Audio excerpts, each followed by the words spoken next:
Hey friends, what's up? It's Abby, and today I'm going to be talking on 2020 resolutions. Okay.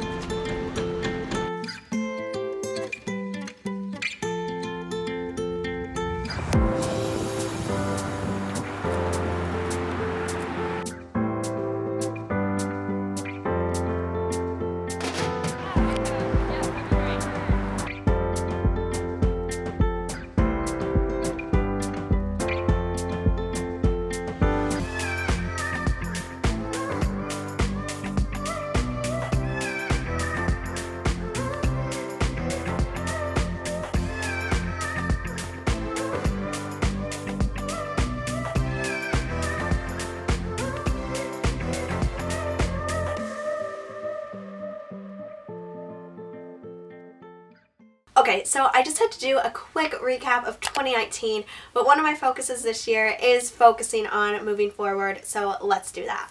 Firstly, side note, I'm getting over a cold, so if you've seen my other videos and I sound slightly different, that would be why.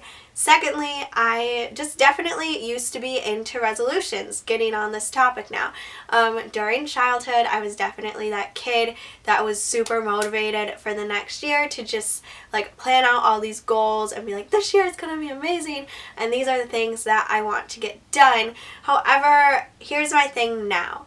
As I've gotten older, I've just realized like resolutions are kind of just an excuse to prolong getting on board with something. If you want to eat healthy, if you want to lose weight, whatever, stop waiting until the new year to start it the next minute, the next day. Stop waiting. I was kind of curious what the definition of a resolution was. So according to Google, a resolution is a firm decision to do or not to do something.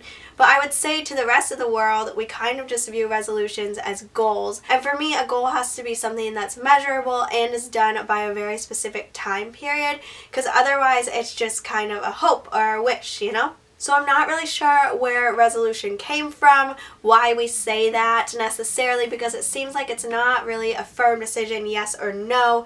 I mean, it is in some cases, like, yes, I'm going to do this, or no, I'm going to do this, but it's more things that is like, I want to incorporate more of these things into my life, and this is my resolution of how I'm going to do that. With that said, my little tidbit on resolutions and why I think that we should just stop making resolutions and start living every day like it's a new year, because disclaimer, a good period of time to self-reflect. As I've been sick this past week, it's actually been really helpful for me because it's forced me to just sit and reflect a little bit on my life and think about where I want to go moving forward. I definitely do have a list of things that I am excited to work on in this year of 2020, so I wanted to share those with you. One is better social media usage. Honestly, I think I'm actually finding a way to be healthier in this. It's something that's long debated for me because it really comes down to social media becoming this comparison game and me like feeling creatively drained instead of creatively inspired. So I'm just trying to figure out how to use my phone in general in better ways. Another one would be to read more. I have this goal, I've had it for the past 3 years, to read one book every 2 weeks. This is just something that I'm always going to have. Yes, I stray from it quite a bit, but I just think it's a good goal to have because it seems like a good amount of time. I said good a lot of times, I'm sorry.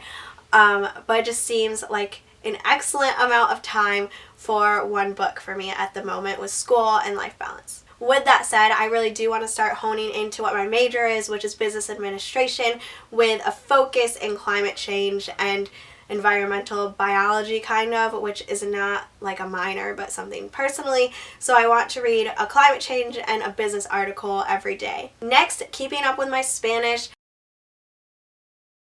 I definitely feel like if I just moved to another country for a little while that I would be able to become fluent in it. This is something that I just, for the moment, know that I don't have enough time to invest in to completely like learn it. So it's something I just want to keep up on. Crushing the next semester.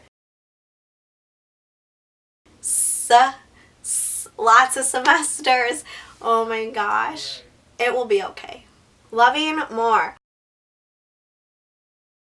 I've been really into this thinking lately where I am just like, okay, there's two paths in life. There's one path where I'm completely driven towards what my purpose is, what I feel like I want to achieve personally, or there's the other path where I just completely give up the things of my life and serve others because that seems more fulfilling in a way. I know that there's a balance, that they aren't juxtaposed, but I'm just working on finding a balance between those two. So with that said, just working on continuing to be a good friend to those around me, to those I don't know, to those I do know, just being more intentional. And I don't think it has to necessarily be these big grandiose things, but it is more of those small intentional movements.